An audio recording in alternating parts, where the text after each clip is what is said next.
मध्य प्रदेश के बुरहानपुर जिले के साइबर सेल ने पिछले 3 महीने की अवधि के अंदर गुम हुए करीबन 10 लाख रुपए की कीमत के 62 मोबाइल ट्रेस करके उनके मालिकों को लौटाए। इनमें कई मोबाइल पढ़ाई करने वाले छात्रों के साइबर सेल की प्रभावी ट्रेनिंग और फॉलोअप की कार्यप्रणाली से मिली ये सफलता। ट्रेस हुए मोबाइल में 40,000 तक के महंगे एंड्रॉयड फोन भी शामिल हुए। पुलिस अधीक्षक बुरहानपुर देवेंद्र कुमार पाटीदार के नेतृत्व में जिला साइबर सेल अपराधियों तक पहुंचने में तकनीकी सहायता देने के साथ साथ गुम मोबाइलों को ट्रेस करने का कार्य भी कर रही है। साइबर सेल ने पिछले 3 माह की अवधि के दौरान गुम हुए करीबन 10 लाख कीमत के 62 मोबाइलों को ट्रेस किया है। ट्रेस किए गए मोबाइल उनके मालिकों को पुलिस अधीक्षक महोदय द्वारा लौटाए जा रहे हैं। ट्रेस किए गए मोबाइलों में 10,000 रुपए से लेकर 40,000 रुपए तक के महंगे एंड्रॉयड मोबाइल शामिल हैं।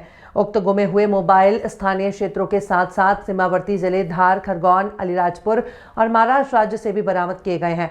ट्रेस किए गए कई मोबाइल पढ़ाई करने वाले छात्रों के हैं। वर्तमान समय में मोबाइल हमारे जीवन का अभिन्न हिस्सा है।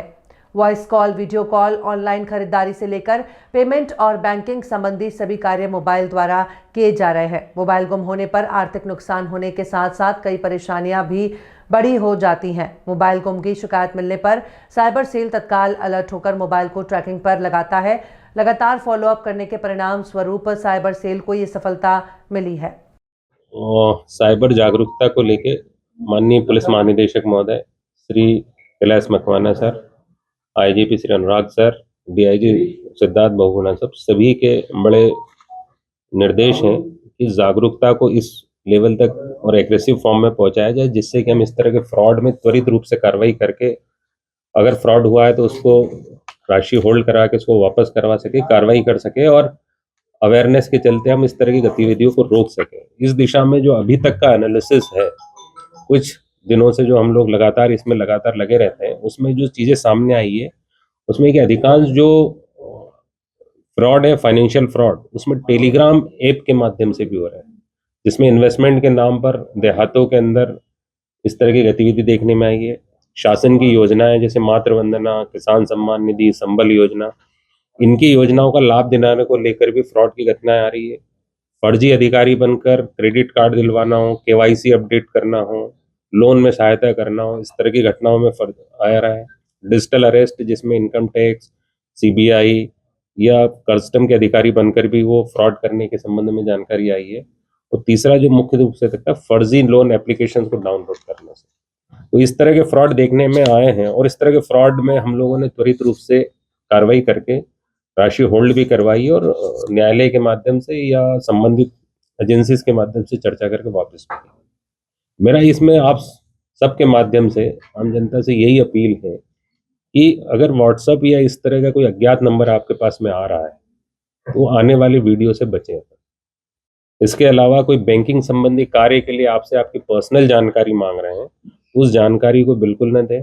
संबंधित बैंक में जाके उस बात को वेरीफाई करें। अगर इन्वेस्टमेंट को लेकर है तो आप जो रजिस्टर्ड और सिक्योर्ड वेबसाइट्स है उसी पे करें। इस तरह के जैसे टेलीग्राम से जुड़े हुए एप्लीकेशंस वगैरह में कतई भी इन्वेस्टमेंट के लिए बिल्कुल उस तरह के झांसे में न आए। अगर कोई शासकीय योजना से संबंधित कोई लाभ दिलाने का प्रलोभन दे रहा है तो संबंधित कार्यालय से संपर्क करें, अपने आप को अपडेट करें, बाद में इन सारी चीज़ों को करना सुनिश्चित करेंगे। फर्जी लोन एप्लीकेशन को बिल्कुल भी डाउनलोड न करें। इसके माध्यम से आपकी बहुत सारी जानकारी और फ्रॉड होने के बहुत अधिक चांसेस रहते हैं। तो इस तरह की जो सामान्य चीज़ें देखने में आई है, इसको करें जिससे कि हम होने वाले फाइनेंशियल फ्रॉड से बचें। अगर कोई ऐसी चीज़ आपके साथ घटित होती है तो 1930 जो साइबर पोर्टल है उसके ऊपर त्वरित रूप से करें। डायल 100 के माध्यम से भी आप शिकायत कर सकते हैं। आपके संबंधित थाने के ऊपर भी जाके करें, हमारा साइबर सेल सेंट्रलाइज वहाँ भी करें। जितनी जल्दी आप इंफॉर्मेशन पुलिस को शेयर करेंगे उतनी जल्दी हम उस राशि को होल्ड करवाने में और फ्रॉडर के ऊपर कार्रवाई करने के लिए सक्षम हो पाएंगे। तो मेरा सभी लोगों से यही अपील है कि अधिक से अधिक अगर कोई भी चीज़ है तो 1930 के माध्यम से उसको करें। और इस दिशा में हमारा पूरा बुरहानपुर जिले का जो साइबर सेल है लगातार एक्टिव कर रहा है। हम लोगों ने थाना स्तर तक में भी साइबर सेल्स स्थापित की है, लोगों को ट्रेंड किया है, हमारे कर्मचारियों को, और लगातार हम रिफ्रेशर के माध्यम से, जानकारी के माध्यम से अपडेट कर रहे हैं। थाना स्तर पे और छोटे छोटे स्तरों पे भी हम लगातार जागरूकता के कार्यक्रम आयोजित कर रहे हैं। उनके माध्यम से इस चीज को हम काफी अच्छे तरीके से लड़ सकते हैं और आने वाले समय में इन तरह की घटनाओं पर काफी कुछ अंकुश कर सकते हैं। तो मेरा यही कहना है कि हम साइबर से लड़ने के लिए लगातार अपने आप को अपडेट रखें, 1930 का उपयोग करें और ऐसी किसी तरह की गतिविधियों से बचें।